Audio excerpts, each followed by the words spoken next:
Hi, I'm Gary Striegler. I love classic details. Now, of course, I don't always interpret them perfectly according to classic orders, but one of the things I love to do is build pediments. And a pediment is simply a trim element that you might set over a door, even a window, a cabinet, but something we want to build a little extra tension to a certain area.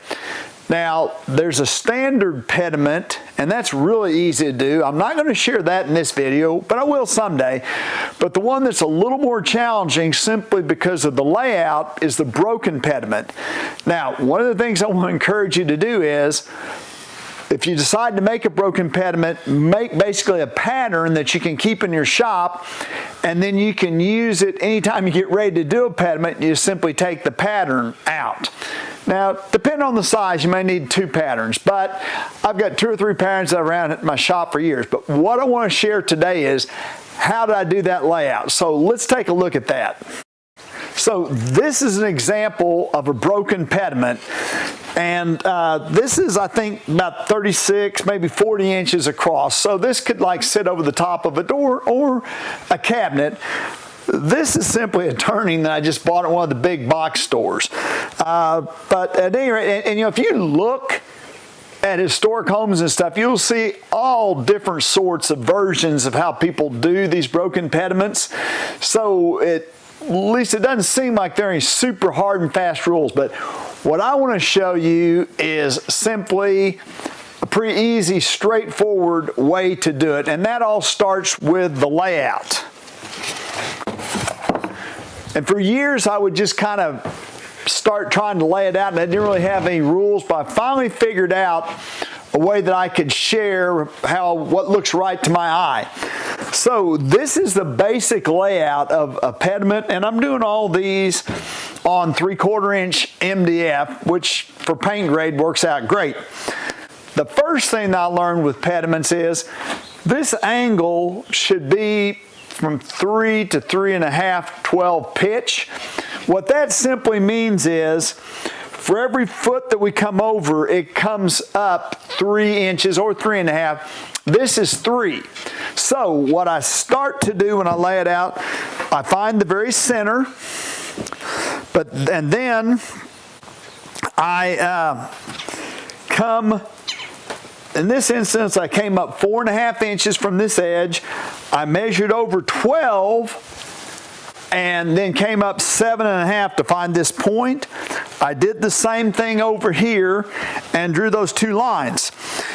Now, in the middle, I've got something that's about 2.25 inches. This middle section could vary, and also where you kind of cut it off can vary too. Now, it doesn't really matter that much because you're going to wrap a molding around.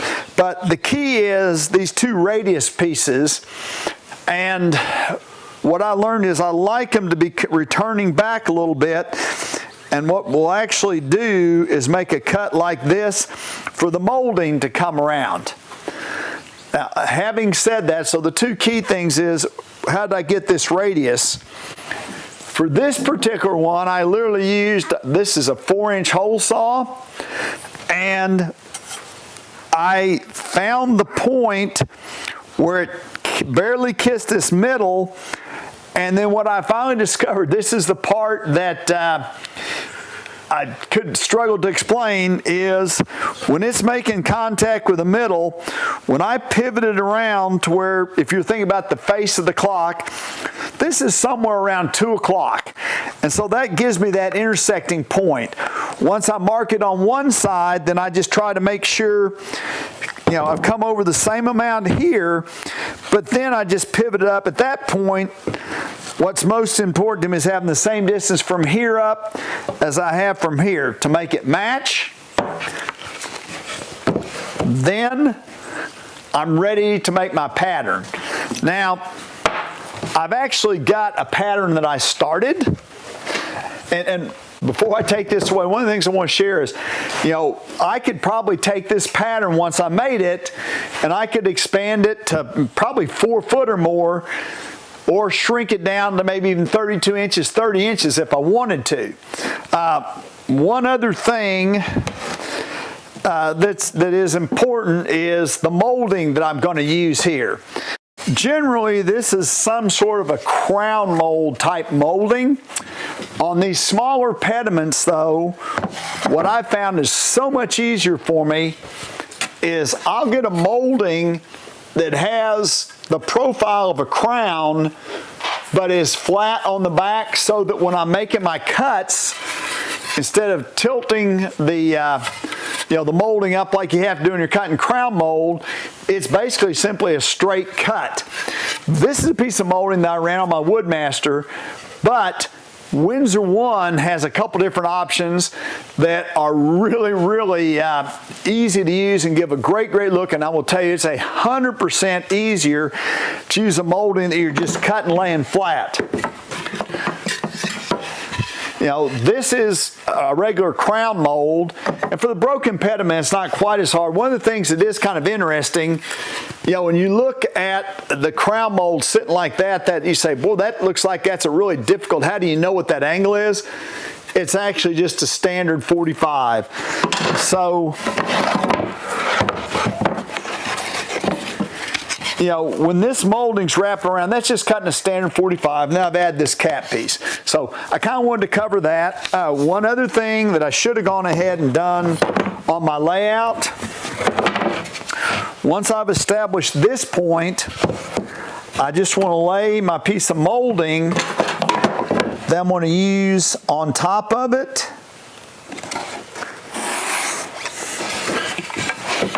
And make a second line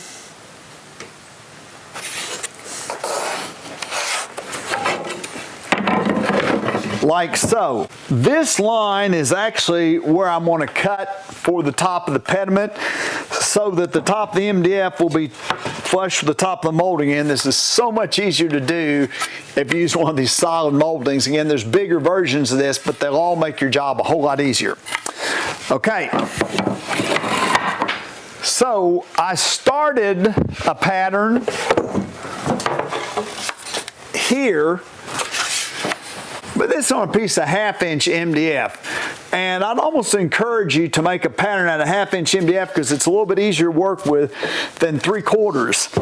I've already drilled that hole, and you can see where it circles back to intersect. I've got this angle cut. I'm just going to go ahead and drill this other one just so you can see it.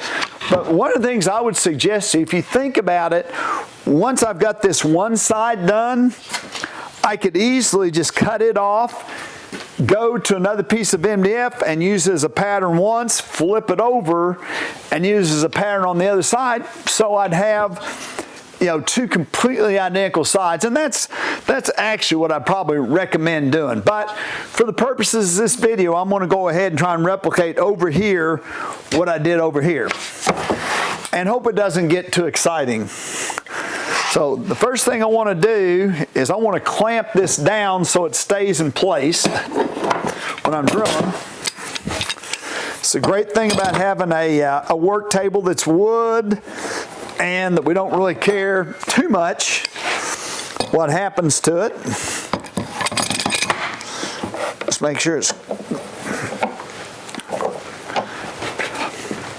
Now I'm going to take my hole saw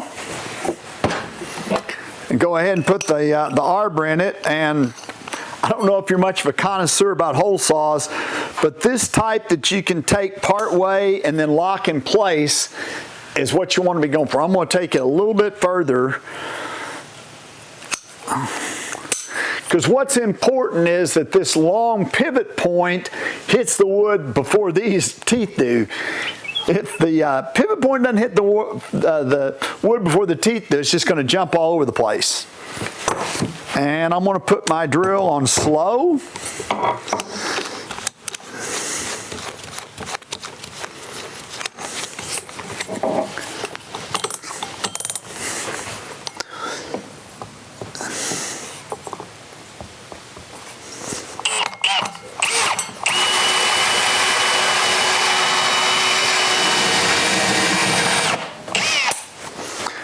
Okay, the MDF kind of clogs up the teeth, so you might even want to take a wire brush and clean it out. as you go. But that's another great reason to use the 1/2 inch MDF for your pattern, because you don't have to drill through quite as much. Okay, so the next part to this is making this cut. Now, I've already cut this side, and one of the easiest ways to do this is just with a track saw, where you're going to lay your track down. That's just going to show you right where you want to cut. Now, at this point, this is a great reason to buy a track saw. So if you are looking for a reason, you don't own a track saw and you're looking for a reason to buy one, just like go get a drink right now or something and take a break, because I'm going to show you another way that you can make that cut without a track saw. I do want to say, and I should already shared this in this video, I've been doing woodworking for about 55 years, and if I ever do something that you don't feel comfortable doing, then what you need to do is find a different way of doing it. I always try to share a couple different ways of doing things. So what I'm getting ready to do, I feel like is perfectly safe, but if you're uncomfortable doing it, then just buy a track saw. So I'm going to go to the table saw and I'm going to set up a real quick jig, it's not even a jig, to make that cut. Okay, so this is like your final spoiler alert. Do not watch this if you want to give yourself a reason to watch a track saw. This board is like 12 5/16 thick. I nailed it to my pattern, basically leaving 1/8 of an inch for a saw kerf away from the line I want to cut. The fence and the blade are the width of this board apart. So when I turn on the saw and run this, it's going to make exactly that cut that I want to make. Now I'm going to go ahead and leave this guard up so you can kind of see what's going on. I just put like 3 headless pins to hold this board to my pattern piece, and the only thing you maybe want to be a little bit careful about, I'm going to keep my hands at least 3 inches away from the blade, is at the end of the cut, this can maybe tend to tilt a little bit, so you just want to kind of be aware of that. All right, here we go.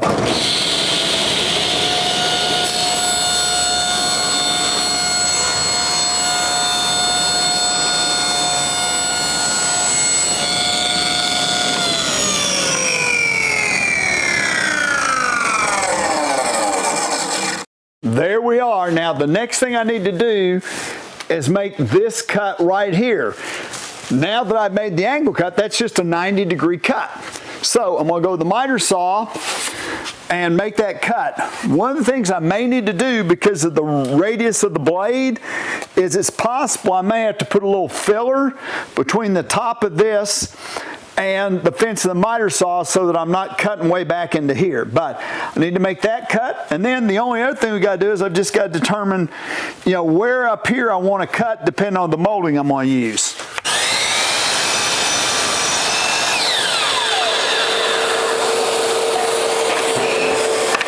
So what I'm trying to do now is just determine where do I want to cut this necking piece off. I always like to use a slightly smaller molding to wrap around this than I use for my crown detail. So I'm just going to kind of look at it. And once I've determined roughly where I think I want that to be, I'll just put the mark up here. That mark doesn't even have to be cut off square. It just has to be close. So I'm going to take just a jigsaw, and actually I'm going to go a little further down.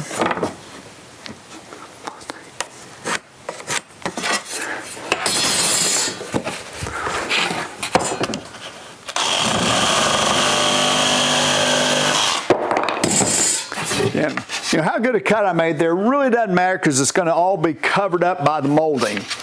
So this is the basic template, and what I would do in my shops, I just drill a hole in this end. You may have actually seen a hole in the end of the original one I held up, and it's my pattern. I did mention, so like this is another pediment pattern that I've got. It's for a bigger pediment. If you can see, it's got a bigger radius, but it's still got the same principles. And I kind of said, you could just make a half a pediment, a little more than half a pediment, and put it on a piece. What I would do is draw out all these lines, take a jigsaw and just kind of cut close to those lines, and then tack this on, use a flush trim router bit, make one side, then flip it over, using this as my indexing part, and make the other side. And that way they are absolutely identical. Actually, I think that's probably the best practice. But anyway, I'm going to put this pattern away. And we'll get back to this piece. You don't need to see me trim the whole thing out. I'm probably just going to trim out this one side. Again, this molding, just miters around there. Normally, I would use something that's 3/4 inch thick. As a matter of fact, if you had, maybe like you're putting on top of cadmium, you want something really, really beefy, you could tack filler pieces of MDF behind this, and you get a thicker looking piece. Your return pieces would be longer, but anyway, you get the idea.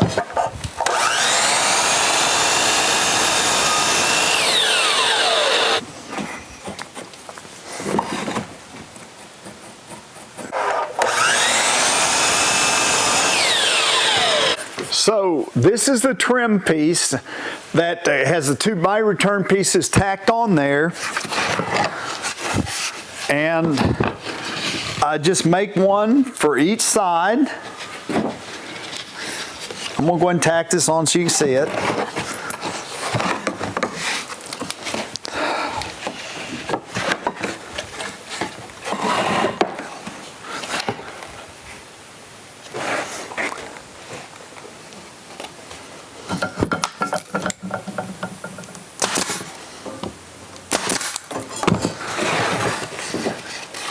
So that's what the pediment's going to look like. I did add a shelf piece on top of the other one, and it just, you could cut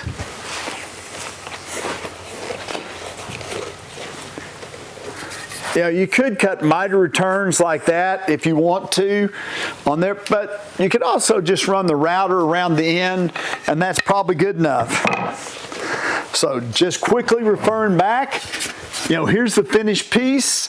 You saw how I laid it out. I would highly encourage you, here's the hole where this is my pattern from off the wall. I'm going to save this. But this is a great detail. This would work for a lot of different sizes. If you got to where you need a really big radius, what you probably want to do, you're not going to want to use like a 8-inch hole saw probably, although if you're doing it in 1/4 inch plywood, you might have a shot at that. But you can also just draw that out, really carefully cut it with a jigsaw and then sand to it. But again, the Broken Pediment kind of looks complicated, but it is really a great, easy to pull off trim detail. So I hope that you've enjoyed this video. Hope that you're going to want to go out and do this yourself. There's probably 2 or 3 places in your house that you could already do it. If you enjoyed this video, I hope you'll subscribe to my channel, tell others about it, and most of all, build one of these pediments.